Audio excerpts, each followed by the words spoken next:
وقتی که کافرها برای مسلمان ها کلمات تروریست و اکستریمیست و فاندامنتالیست و وهابی و ایگا پارا ایره استعمال میکنن کافرها، مسلمان ها میگه ای افراطیست و ای مچون بنیادگرا هست و ای مچون تروریست است و ای مچون وهابیستی چطور است، باز مسلمان ها را همسر کنی امی گپای کافرها را تکرار میکنن در مقابل مسلمان ها امی الفاظ، در حالی که یک مسلمان واقعی که موحد است و است هیچ وقت کار مخالف قرآن و سنت نمیکنه. و وقتی که انسان 100% هم به قرآن و سنت عمل بکنه، با وجود از همین انسان اما انسان مسلمان متوسط است. یعنی یک نفر اگر با قرآن 100% با قرآن و سنت عمل بکنه با کل نظامهایش، این انسان چی است؟ متوسط است. این افراطی گفته نمیشه.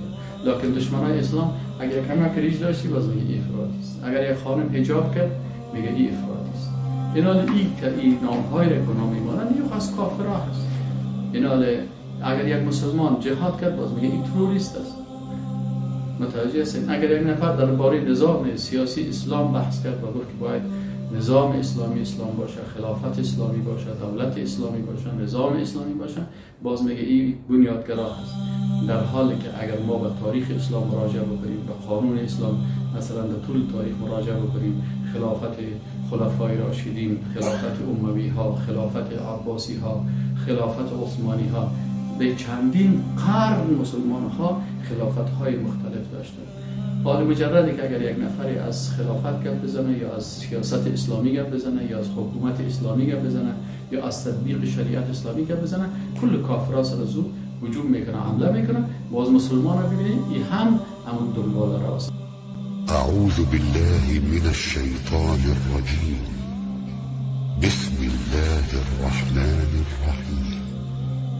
ان الحمد لله نحمده ونستعینه ونستغفره ونؤمن به ونتوكل عليه ونعوذ بالله من شرور أنفسنا ومن سيئات أعمالنا. من يهده الله فلا مضل له ومن يضلل فلا هادي له وأشهد أن لا إله إلا الله وأن محمدا رسول الله صلى الله عليه وسلم. خواهران عزیز، برادران گرانقدر، السلام علیکم و رحمت الله و برکاته. ما و شما ان شاء الله تعالی امروز به فضل و منت الهی به درس 11 رسیدیم و در درس 11 کلید دوم است. ما شما قبلا خوانده بودیم که دو عالم بزرگوار گفته بودن، علامه ابن قیم الجوزی رحمت الله علیه و علامه ابن ابی العز حنفی رحمت الله علیه، که قرآن عظیم الشان کلش درباره توحید است و ما و شما در کلیدهای 14گانه توحید تشریح کردیم. کلید اولش درباره معرفی ذات الله در 6 چیز بود که ما شما را الحمدلله خلاص کردیم. نوبت میرسه به کلید دوم در درس 11.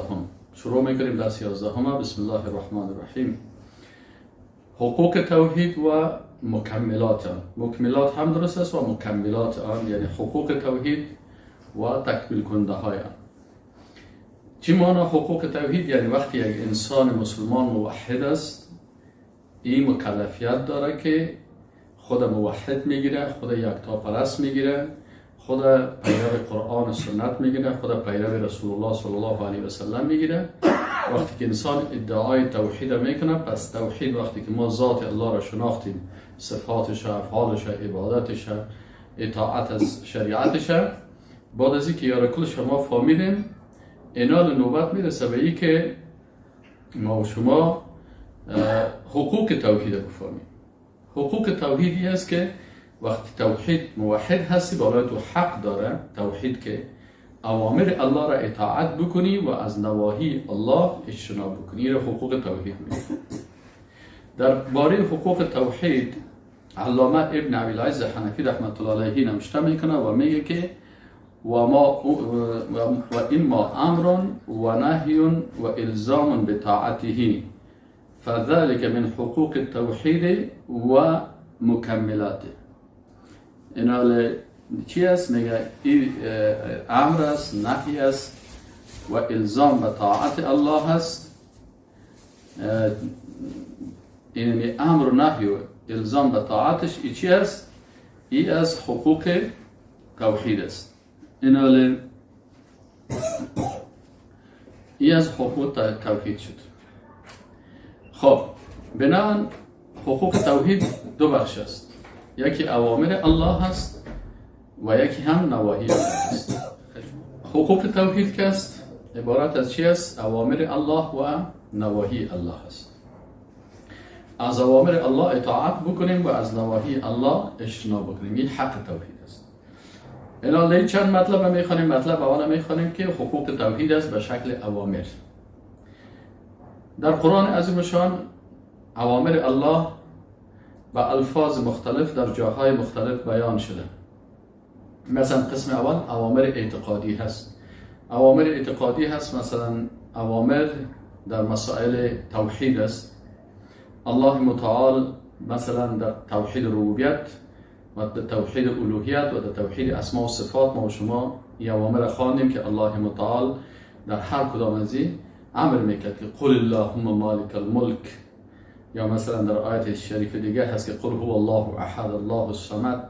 این اوامر ما و شما خواندیم در باب توحید در ذات، توحید در ربوبیت و الوهیت و اسماء و صفات. اینا رو خواندیم، تکرار ما نمیکنیم چون کل از اینا رو شما خواندید. ما در اسماء و صفات خواندیم که لله الاسماء الحسنى فادعوه بها. اینا رو ما شما قبلا خواندیم. این اوامر الله در باب توحید بود. دیگه اوامر الله در باره ایمانیات بعد از توحید است. مثلا یا ایها الذین آمنوا در سوره نساء آیه 136 الله متعال میگه یا ایها الذین آمنوا آمنوا بالله و رسوله والکتاب الذی نزل على رسول والكتاب الذي نزل على رسوله والكتاب الذي انزل من قبل. اینا یا کلش چی هستن که ما شما مثلا اوامر است در ایمان به ملائکه، کتاب‌های آسمانی. ما شما می‌خوانند بالله و ملائکته و کتبه و رسوله و الیوم الاخر والقدر خیره و شره من الله تعالی و البعث بعد الموت.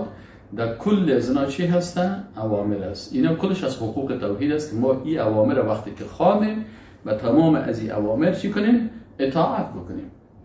و ما آتاکم الرسول فخذوه. الله متعال میگه آن چیزی که رسول الله صلی الله علیه و سلم آورده او را شما بگیرید. و ما نهاکم عنه فانتهوا. از اون چیزی که رسول الله صلی الله علیه و سلم منع کرده شما هم اجتناب بکنید. این قسم اول شد که اوامر در مسائل اعتقادی. قسم دوم اوامر در عبادات است. مثلا ما شما گفتیم نظام عبادات در اسلام. الله متعال بر موسی علیه السلام در کوه طور چی گفت؟ گفت اننی انا الله لا اله الا انا فاعبدنی و اقم الصلاة لذکری. اننی یقینا که گفت من انا الله هستم، لا اله نیست هیچ معبودی بر حقی که ذاتش عبادت شود و اطاعت شریعت شود الا انا، بغیر از من. فاعبدنی. پس الله متعال گفت که فقط پس من عبادت بکنید و اقیم الصلاة لذکری و نماز هم به نام ما بخوانید. دیگه آیاتی که در عبادات تخصیص عبادت میاره بسیار زیاد است. و قضا ربک الا تعبدوا الا ایاه. و فیصله نموده ربتون که عبادت نکنید مگر او را. یا ایها الناس اعبدوا ربکم الذی خلقکم. سوره بقره آیه 21. دیگه باز همین قسم با شما خواندیم عبادت های مختلف خواندیم که عبادت های فکری هست، عبادت های قلبی هست، عبادت های زبانی هست، عبادت های بدنی هست و عبادت های مالی هست. در کل لذی آیات اوامر است. مثلا در نماز در و اقیم الصلاة و باز در هر بخش نماز آمده که و قوموا لله قانتین و ارکعوا مع الراکعین فاسجدوا لله واعبدوا. یعنی کلش بس سجده و رکوع و کل است. امر به عبادات مالی ما شما را خواندیم، باز هم اونجا خواندیم به شکل عام. حالا میگیم که مثلا در کلید دوم یعنی اوامر است. اوامر است. الله متعال میگه خذ من اموالهم صدقه، از مال از اینا زکات بگیر. ولیوفوا نذورهم فصل لربک وانحر.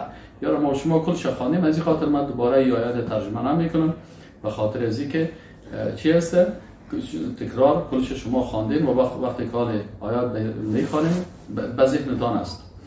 قسم سوم که در امور سیاسی است. مثلا ما شما خواندیم که الله متعال مثلا دیگه شرف میگه واعتصموا بحبل الله جميعا ولا تفرقوا. الله میگه کلتان با اسمان محکم در این دستاویزتان امیر اسمان محکم که قرآن است، وحی است، سنت است. ولا تفرقوا و شما متفرق نشوید. و اذکروا نعمت الله علیکم، شما نعمتهای الله را در بالایتان است یاد کنید. اذ کنتم اعداء فالف بین قلوبکم، در حالی که شما دشمنا بودین الله در بینتان الفت انداخت. این آیات قرآن که هست، مثلا امر به عبادت در حکم تشریع، این خوانده بودیم که این الحکم الا لله امر الله تعبدوا الا ایاه. امر به حکم به ما انزل الله، این هم خوانده بودیم که ونحکم بینهم بما انزل الله. یعنی ببینید این کلش اوامر الله هست که در اینجا اطاعت از کل از اینا از حقوق توحید است و بالای ما فرض و واجب است که اینا رو باید چی کنیم. امر به اطاعت این کلش مربوط میشه در نظام سیاسی اسلام. یا ایها الذین آمنوا اطیعوا الله و اطیعوا الرسول و اولی الامر منکم فان تنازعتم فی شیء فردوه الی الله والرسول. این هم در مسائل و قضایایی که هست در جامعه، خصوصا در مسائل سیاسی، فردوه الی الله والرسول ان کنتم تؤمنون بالله والیوم الاخر. دیگه امر به اجتناب از طاعت از طواغیت. یا ما شما خوانده بودید که ولقد بعثنا فی کل امه رسولا ان اعبدوا الله واجتنبوا الطاغوت. شما از طواغیت چی کنین؟ و ما شما بر ترمت مفصل هم گفتم که طاغوت گاهی به شکل یک فکر و اندیشه می باشه، گاهی به شکل یک اشکال مختلف، فرد فرعون و هامان و شداد و نمرود و ابلیس اینا. امر به متابعت صراط مستقیم و ترک احزاب شیطانی. الله متعال میگه و ان هذا صراطی مستقیمه، اینمی راه مکس ای راه مستقیم است، فاتبعوه، شما از این متابعت بکنین، ولا تتبعوا السبل، و شما متابعت از این راههای دیگه نکنین. راههای دیگه چیست؟ همین احزاب کفری، احزاب شیطانی، احزاب کمونیستی، احزاب سیکولری، از این احزاب شما خود چی کنین؟ دور بسازین. قسم چهارم امور در اوامر قضایی هست. در اوامر قضایی یعنی نظام قضایی اسلام، در اینجا هم اوامر است. مثلا امر است به عدالت. الله متعال میگه ان الله یأمر بالعدل و الاحسان. الله شما را امر میکنه به چی؟ به عدالت و نیکی. در سوره نحل آیت 90. مثلا در مسئله قضا وقتی که قطع ید سارق است میگه و السارق و السارقه فاقطعوا ایدیهما. مرد سرقت کننده و خانمی که سرقت میکنه فقطعوا، بس قطع بکنین ایدیهما، دستای از اینا را. پس این چی است؟ این حکم قضایی الله هست که در محکمه اسلامی باید اینمی قضای اسلامی تطبیق شود. امر به عدالت با وجود بدبینی ها. الله متعال میگه که اگر یک نفر خوشتان نمیاد وقتی که قضاوت میکنی باید اونجا عادلانه قضاوت بکنی. یا ایها الذین آمنوا كونوا قوامین لله شهداء بالقسط ولا یجرمنکم شنآن قوم علی ان لا تعدلوا. یعنی بدبینی یا قوم سربازی نشه که شما چی کنین؟ شما به عدالتی بکنین. اعدلوا هو اقرب للتقوى. عدالت بکنین، این به تقوا بسیار نزدیک است. سوره مائده آیت 8. قسم پنجم اوامر در امور اجتماعی هست. در امور اجتماعی مثلا ما شما در نظام اجتماعی اسلام بسیار آیات است که چی میکنن؟ مثلا میگه که امر از به ادای حقوق والدین، واخفض لهما جناح الذل من الرحمه وقل رب ارحمهما كما ربياني صغيرا. واخفض لهما سکر ای امر است، یعنی جناح الذل. جناح شل یعنی بال ذلت، یعنی شما بر مادر پدرتان بسیار خودش شکسته بگیرین و مادر پدرتان بسیار چیغ و سربلندی و دست انداختن و پای انداختن یاد نکنین. پس چی است؟ این در حقوق والدین. در حق میراث اولاد یوصیکم الله فی اولادکم. الله شما را وصیت میکنه در قسمت اولادهایتان. در سابق مثلا در نظام جاهلیت برای دختر هیچ میراث نمیدادن. الله متعال گفت که نه، باید برای دخترایتان میراث بدین، برای خانم ها میراث بدین، برای مادر میراث بدین. برای از اینا کلشان حق میراث است. و للذکر مثل حظ الانثیین، برای مذکر دو چند مؤنث بدین. چرا؟ به خاطر که مذکر مصارفش و مشکلاتی که پاش الله ذات رحمان رحیم است میفهمه. و برای مؤنث وقتی که اگر حق میراثش واقعا برش داده شود، اما نصف هم که داده شود و باز مهرش هم واقعا برش داده شود، این خانم خوب غنی می باشد. لکن مشکل حالی است که اینمی حقوق توحید مراعات نمیکنند. مثلا در قسمت میراث که شود خانم ها را، دخترای خود، خواهرای خود به یک شکل از اشکال بازی میتن و برشان میراث نمیتن. در حق مهر شوهر سرش خیانت میکنن، حقش ادا نمیکنن. اینا این مشکل برادر است که میراث خواهر نمیده و مشکل شوهر است که مهر نمیده. و مثلا مهر میگه آی الله کی داد کی گرفت، این گپا رو میگن. اینا در حالی که او حق از این خانم است که مثلا شوهرش بهش تعیین کرده و یکی از حقوق توحید است. امر به ادای حق رضا، یعنی حق شیری، حتی اطفال حق شیرخوری دارن. والوالدات یرضعن اولادهن حولین کاملین. یعنی مادرها برای اولادهای خود 2 سال چی شیر بدن. من اراد ان یتم الرضاع، کسی که میخواد که مدت چی کنن، مدت شیردهی را تکمیل کنن. و علی المولود له رزقهن و کسوتهن بالمعروف، باز امی مصرف مادرش که شیر میده مصرف پذیره، لباسای زیری بودن، باز نگی بالای پدر است که باز پدر دی طفل برای می خانمی که برای شیر میده باید چی کنه، رزق از زیر نفقیش باید بده و کسوتش بالمعروف، به شکل خوب.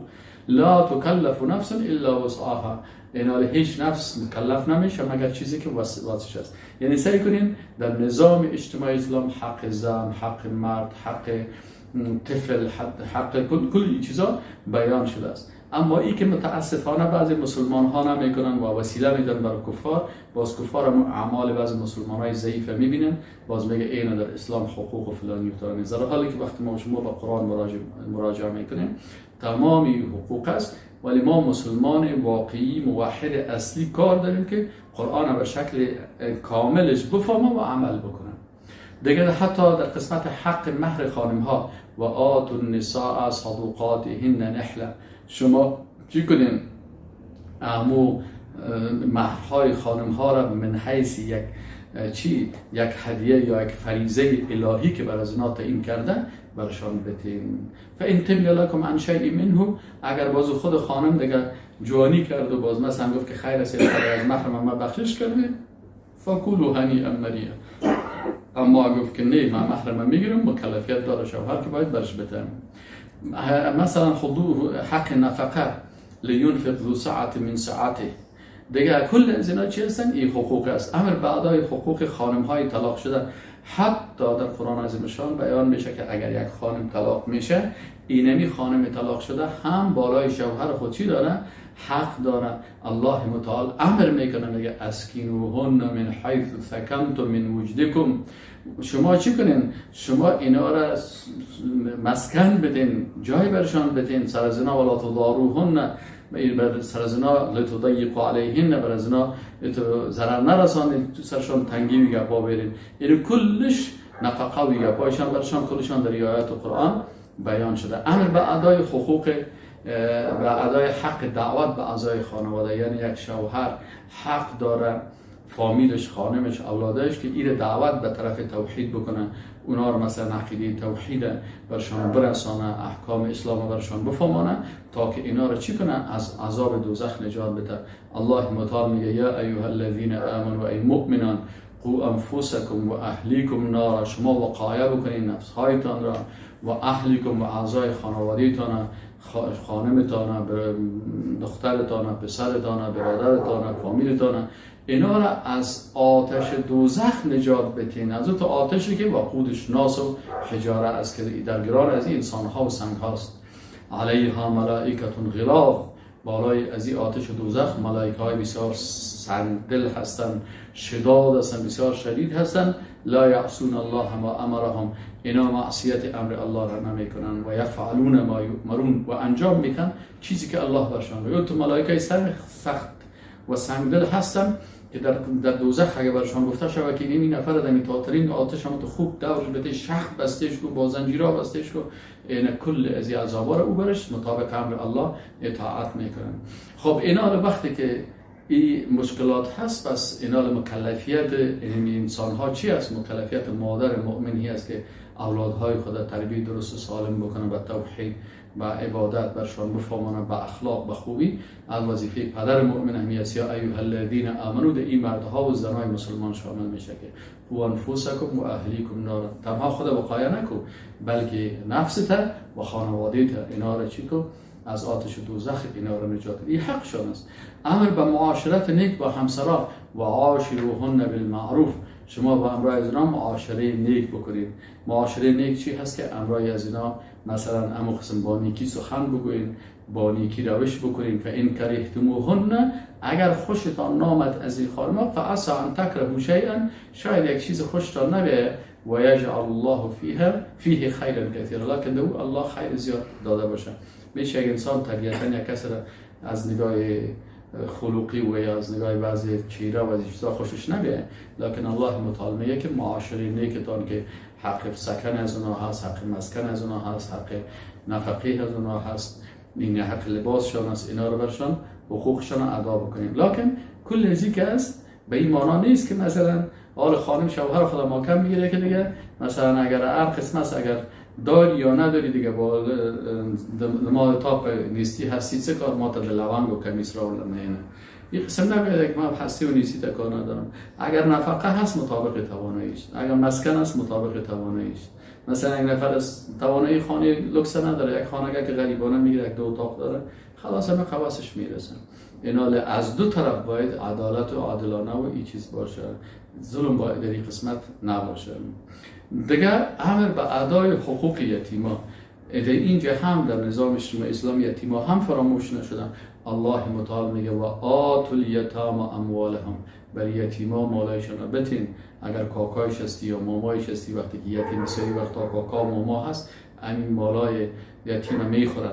دیگه اینجا چی میگن؟ و یا میخورن و یا تبدیل میکنن. ولا تتبدل الخبیث بالطیب، حتی اترام چالبازی نکنین که مال خراب خود بگیری بر ازو بیتی، مال خوب یتیم بگیری بر خود. مثلا بعضی کسا چالبازی میکنن، وقتی که از یتیم بود زمین خوب یتیم میگیرن، بازم زمین خراب خود بر ازو چی میکنن؟ زمین خراب خود بر ازو میته، یا مال خوب از اون میگیره مال خراب. نه، الله متعال میگه و آتوا الیتام اموالهم ولا تتبدلوا الخبیث چی؟ ولا تتبدلوا الخبیث بالطیب.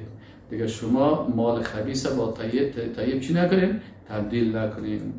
این کلش چی هستن؟ اینی چی هست که باید حق یتیم داده شود.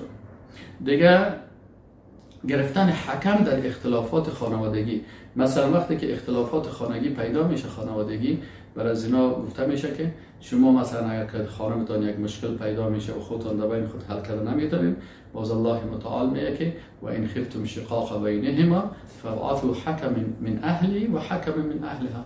در این قسمت دو تا حکم بگیرید، یک حکم که داوری بکنه، از خانواده خانم باشه، یکی از خانواده شوهر باشه، یا بیان اگر اینا اصلاح میخواستن در بینشان اصلاح بکنن.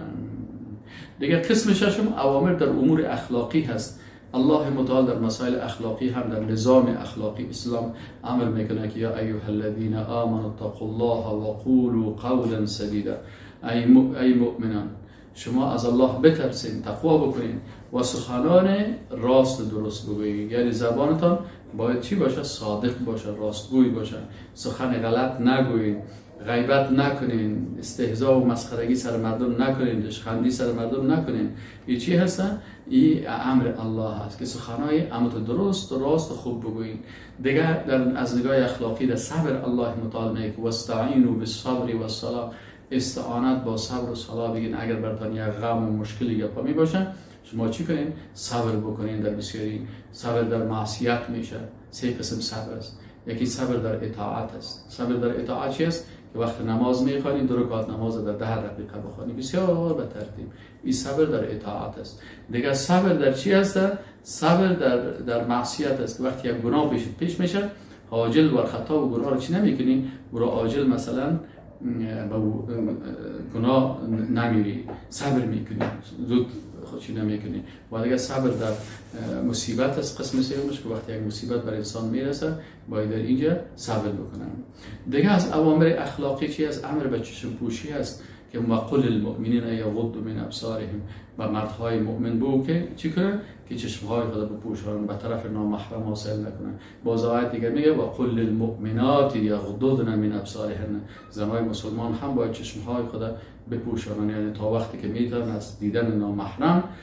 مرد مسلمان هم چشمهای خود کوشش بکنن که بپوشانن و زن مسلمان هم از مرد نامحرم کوشش میکنن که چشمای خدا بپوشونن و زیاد سیل نکنن.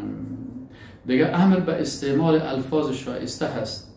یعنی یا ایها الذین آمنوا لا تقولوا راعنا و قولوا انظرنا. راعنا چی بود؟ که یهودیا بی‌ادبی میکردن و پیغمبر صلی الله علیه و آله که میگفتن متوجه ما شد، میگفتن مراعات ما را بکن. و الله متعال گفت امی گپای بی‌تربیگی و بد اخلاقی که کافرها استعمال میکنن در مقابل مسلمان ها، شما هم این استعمال نکنید. حالا متاسفانه وقتی که کافرها برای مسلمان ها کلمات تروریست و اکستریمیست و فاندامنتالیست و وهابی و ایگپارن ایره استعمال میکنن کافرا. مسلمان هم میگه ای افراطیست و ای مچم بنیادگرا هست و ای مچم تروریست است و ای مچم وهابیستی چطور است. باز مسلمان ها رو همسر کنی امی گپای کافرها رو تکرار میکنن در مقابل مسلمان ها امی الفاظ، در حالی که یک مسلمان واقعی که موحد است راستگوی است هیچ وقت کار مخالف قرآن و سنت نمیکنه. و وقتی که انسان 100% هم به قرآن و سنت عمل بکنه، با وجود از همین انسان اما انسان مسلمان متوسط است. یعنی یک نفر اگر با قرآن 100% با قرآن و سنت عمل بکنه با کل نظامهایش، این انسان چی است؟ متوسط است. این افراطی گفته نمیشه. لکن دشمنای اسلام اگر کمک ریش داشتی باز میگه این افراطی است. اگر یک خانم حجاب کرد میگه این افراطی است. اینال که این نامهای را که نام میمانند این خاص کافرها هست.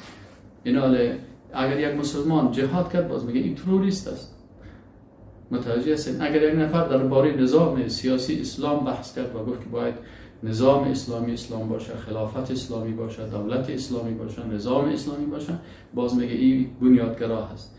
در حالی که اگر ما به تاریخ اسلام مراجعه بکنیم، به قانون اسلام مثلا در طول تاریخ مراجعه بکنیم، خلافت خلفای راشدین، خلافت اموی ها، خلافت عباسی ها، خلافت عثمانی ها، به چندین قرن مسلمان ها خلافت های مختلف داشتند. حال مجردی که اگر یک نفری از خلافت گپ بزنه یا از سیاست اسلامی گپ بزنه یا از حکومت اسلامی گپ بزنه یا از تطبیق شریعت اسلامی گپ بزنه، کل کافرها سر از او هجوم میکنه، حمله میکنه. باز مسلمان ها ببینید این هم همون دنبال را است. الله متعال چی میگه که یا ایها الذین آمنوا ای مؤمنان، شما که خدا مؤمن میگین، لا تقولوا راعنا. او به ادبی که یهودی و رسول الله صلی الله علیه و سلم میکردن و امروز این بی ادبی هایی که یهود و نصارا و مشرکین و ملحدین در مقابل مسلمان ها میکنن، شما همین بی ادبی ها را نکنین. و لا تقولوا راعنا، اونا در چی میگن؟ راعنا میگن، ولکن قولوا انظرنا. شما بگین که رسول الله به طرف ما نظر کو. یعنی الفاظ شما بسیار دقیق تر باشن، مخالف الفاظ کافرها که او از قلب کفری سرچشمه میگیره. واسمعوا و بشنوین وللکافرین عذاب علی. بر کافرها عذاب دردناک است و کسایی که باز در راه کافرها میره بر از اینا هم الله متعال ان شاء الله سختین عذاب میتونه. در سوره بقره آیه 104. پنجم، امر به عدم پیشدستی به الله و رسولش. یعنی یک انسان مسلمان الله متعال میگه یا ایها الذین آمنوا ای مؤمنان لا تقدموا بین یدی الله و رسوله. شما از الله و رسولش که پیشدستی نکنین. وقتی یک مسئله میشه نگو که والا ما فکر ما تو فکر میکنم، عقل ما تو میگه نه درست نیست، بلکه چی باید بگویم که بین مراجعه بکنیم که قرآن از میشان چی میگه. اگر کسی در این مسائل زندگی خود پیش از اینکه قرآن و سنت پیش کنه بیا از نظر و از عقل خود کپ بزنه، این تقدم یا پیشدستی هست به چی؟ به الله و رسولش. الله میگه یا ایها الذین آمنوا لا تقدموا بین یدی الله و رسوله واتقوا الله. از الله و رسولش که پیشدستی نکنین که اونا حکم نگفتن، وقت تو حکم بخیزی از عقل خود بر از او تشریح میتی و بگویی که عقل ما تو میگه. واتقوا الله، از الله بترسید. ان الله سمیع علیم، یقین که الله شنوا و بسیار عالم است. قسم هفتم، اوامر در امور اقتصادی هست. مثلا الله متعال در مسائل اقتصادی اوامر داره که نظام اقتصادی اسلام است. و تعاونوا علی البر والتقوى ولا تعاونوا علی الاثم والعدوان. شما تعاون در نیکی و تقوا بکنید. یعنی حتی در مسائل تجارتی چیزهایی که به نفع مردم است، چیزهایی که در تقوای مردم مفید است. یعنی مثلا چی است؟ مثلا شما لباسهای زنانه را وارد میکنید. اینا اگر کسی حکم الله را تطبیق بکنه، لباسهایی که بر نیکی هست، لباسهایی که سطردار باشه، لباسهایی که با حیا باشه، این رو باید وارد بکنه. نه لباسهای تنگ و کوتاه و خرابه که در یک دکان داخل میشی، کل لباسهای خانم‌ها را سعی کنید بسیار کوتاگک حیران میمانی که علی خانم چی بخره و چی بفروشه. این چی است؟ الله متعال میگه و تعاونوا علی البر و تقوا. شما در نیکی و تقوا با هم تعاون بکنید. ولا تعاونوا علی الاثم والعدوان. و شما در اسم، در گناه و عدوان و تجاوز چی نکنین؟ در این باز نیکی نکنین. واتقوا الله ان الله شدید العقاب. ایناله مثلا امر به ادای درست وزن و پیمانه در معاملات تجارتی. در معاملات تجارتی الله متعال امر میکنه که چی هست؟ شما باید در این معاملات تجاری هم باید در وزن و در پیمانه و در گپا هم باید چی کنین؟ اوفوا الکیل ولا تکونوا من المخسرین، یعنی امو پیمانه را درست بتین، وزنوا بالقسطاس المستقیم. الله متعال امو سخنرانی که از شعیب علیه السلام است کلش بیان میکنه که شما ببینید که وقتی شعیب علیه السلام یک پیغمبر بود، اینمی اوامر به اساس وحی الهی برای قوم خود میگفت، پس اینمی اوامر الله هست که باید شما چی کنین در مسائل تجارتی. امر به وفا در عقدها، مثلا یا ایها الذین آمنوا اوفوا بالعقود، در قراردادها و عقدها هم شما باید وفا بکنین او درست چیز بکنین. امر به ادای اموال خوب در تعاملات تجارتی، در معامله تجارتی که میکنی باید مال خوب بیتی. الله متعال چی میگه؟ یا ایها الذین آمنوا انفقوا من طیبات ما کسبتم، از اون چیزهای پاکی که شما پیدا کردین از اون نفقه بکنین. و مما اخرجنا لكم من الارض، و از آنچه که ما برای شما از زمین خارج کردیم. ولا تیمموا الخبیث منه، شما دیگه همون خبیث از این نگیرین، چیزهای خبیث نرین. تنفقون که از او باز شما مصرف بکنین. ولستم بآخذی، در حالی که خودتان نمیگیرین. مثلا شما چی میکنین؟ شما قصد خبیث میکنین که برای کسی دیگه وقتی که مال میتی در تجارت، اما مال خراب بر از او میتی. ولستم بآخذی هیچی مانا ای به این مانا است که باز اگر امو مال برای خودتان کسب میته باز او رو نمیگیرین. خب این کی عدالت شد، صداقت شد که وقتی در تجارت یک مال را که برای دیگران میتی اما خراب میتی، اما اگر او باز امیر مال بیاره پس برای خودت بته باز خودت قبول نمیکنی. الله میگه این تجارت یک مسلمان نیست. متوجه هستین؟ پس اینجا باید شما متوجه باشین که مال خوب و درست در تجارت کار بکنین. امر به توثیق معاملات، یعنی شما سعی کنین. بعضی از دشمنان میگه که در اسلام نظام مثلا اقتصاد نیست. ببینید نقطهش الله متعال اوامر داره.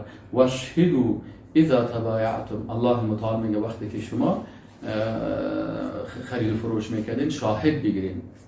ولا یضار کاتب ولا شهید، یعنی کسی که می نویسنده از و کسی که شهادت میده شما این ضرر نرسانین. و این تفعلوا فانه فسوق بكم، اگر شما این کار کردین بازی یک کار فاسقانه هست.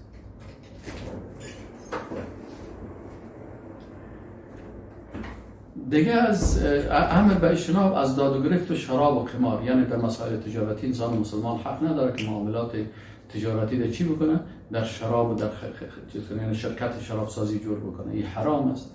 یا در واردات شراب واردات بکنه حرام است. یا مثلا هتل بسازه به او قمار است و گپا است، این حرام است.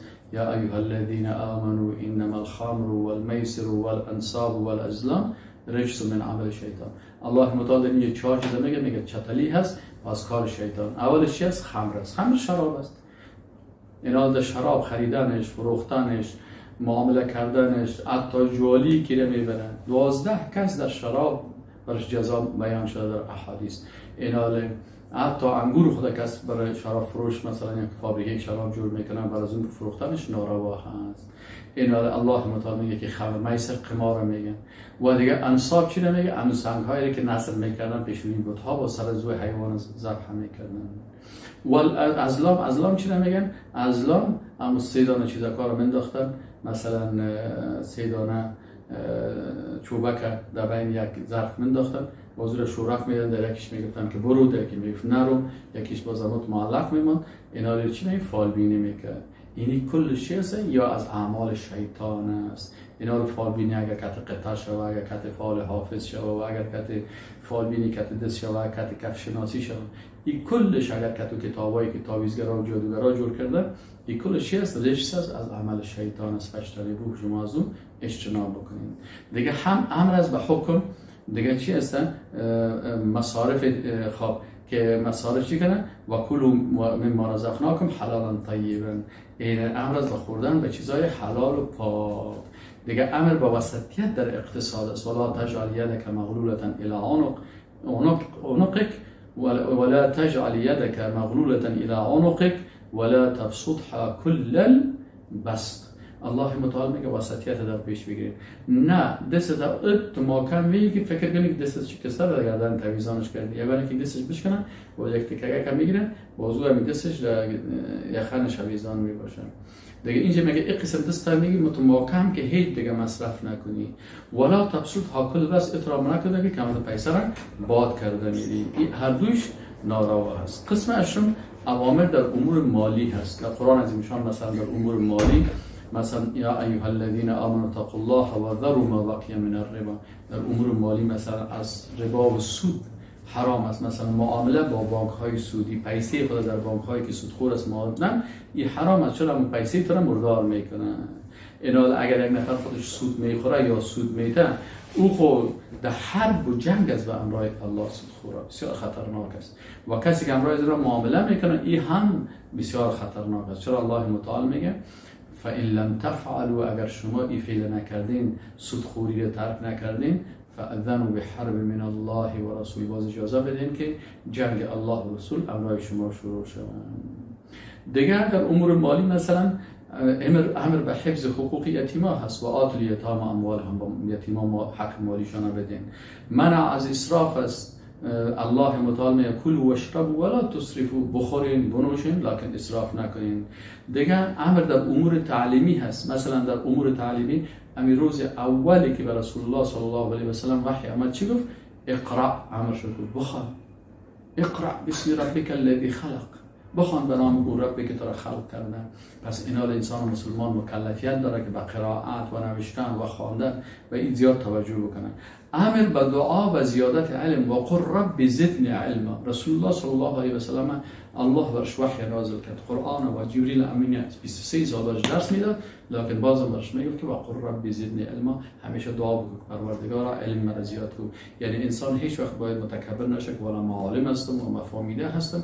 نه، انسان هر قدر و فوق کل ذی علم علیم، بالاتر از هر عالم یک عالم دیگه هست و بالای کل یک عالم الغیب و شهاده الله هست. و ما اوتیتم من العلم الا قلیلا، برای ما بسیار کم علم داده شده، بسیار کم. دیگه امر به تفقه در دین است که انسان در نظام تعلیمی و تربیوی اسلام که انسان ها باید تفقه بکنن. چی هست؟ گفته که فلولا نفر من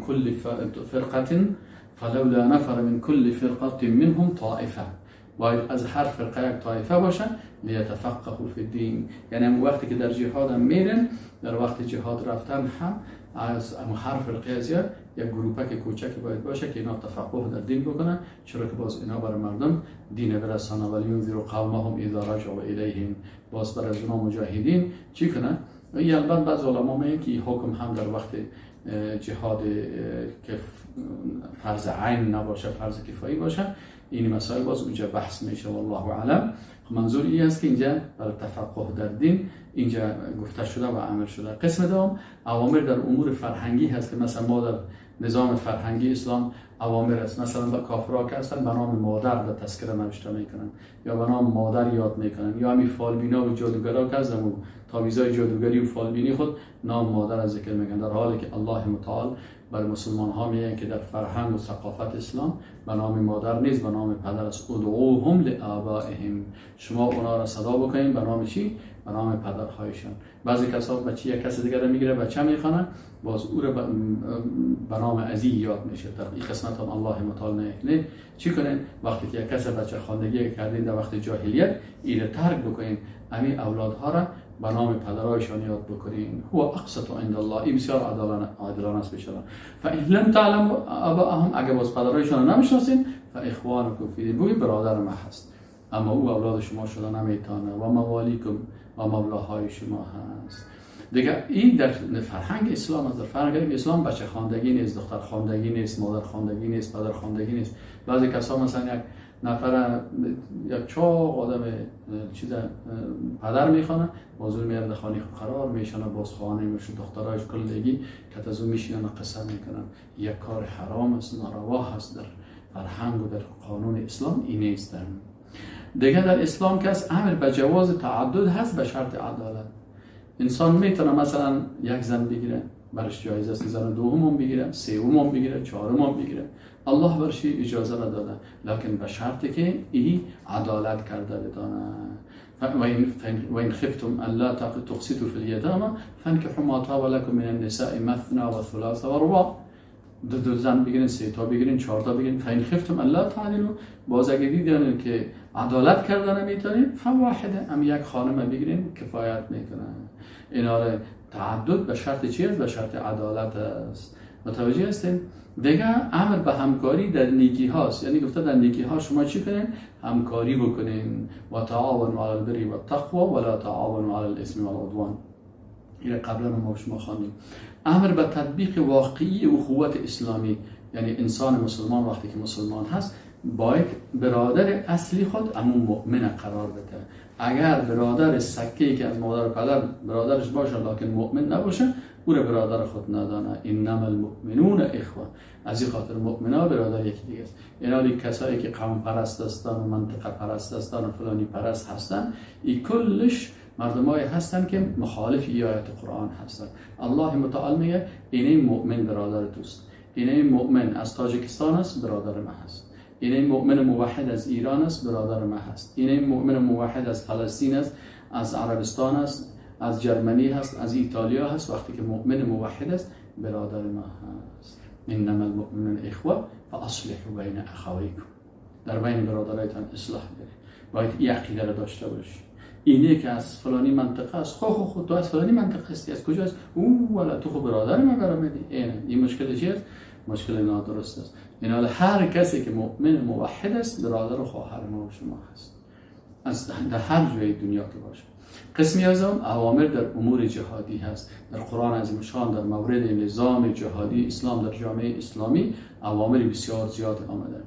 مثلا الله متعال میگه یا ایها النبی، ای رسول الله صلی الله علیه و سلم، جاهد الکفار و المنافقین، با کفار و منافقین جهاد بکو، واغلظ علیهم، سر از اونا خوب اما سختی بکو.